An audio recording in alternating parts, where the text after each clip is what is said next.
Muling nagliyab ang mundo ng boxing matapos ang pagbabalik ni Manny Pacquiao sa entablado sa edad na 46 upang hamunin ang mas batang kampyon na si Mario Barrios para sa WBC welterweight title.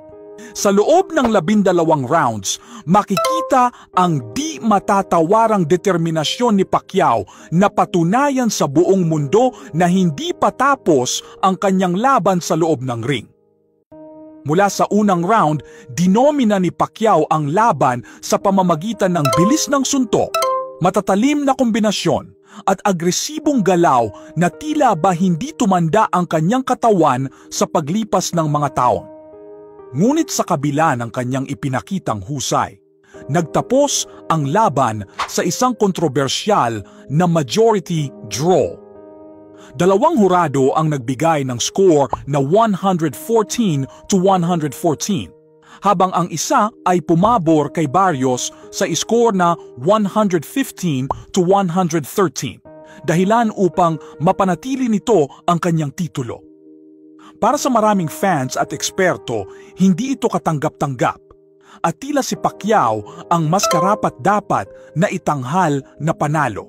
Habang lumalabas mula sa ring, bit-bit ni Pacquiao ang dignidad at tapang, dala ang paniniwala na naipanalo niya ang laban sa mata ng maraming tao. Ayon sa kanya, ginawa niya ang lahat upang makuha ang panalo at ipagmalaki muli ang Pilipinas sa larangan ng pandaigdigang boxing. Sa mga huling rounds, bagamat bumawi si Barrios, nanatiling kontrolado ni Pacquiao ang kumpas ng laban. Maraming tagahanga ang umapela sa social media para sa isang rematch, bit-bit, ang hangaring makita ang isang malinaw at walang bahid na desisyon.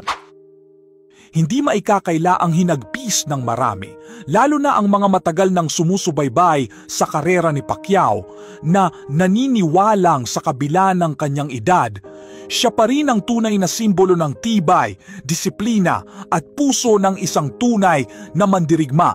Sa kabila ng resulta, buo pa rin ang respeto at paghanga ng mundo kay Pacquiao.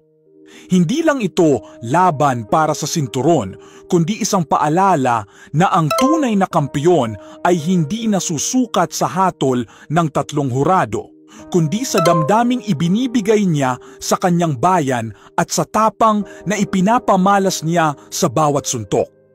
Marami ang nagsasabing ang laban ay hindi simpleng draw. Ito ay isang tagumpay ng diwang Pilipino na patuloy na lumalaban kahit sa kabila ng pagod, edad at mga balakid. Sa panibagong kabanata ng kanyang karera, pinatunayan ni Pacquiao na hindi pa tapos ang kanyang kwento.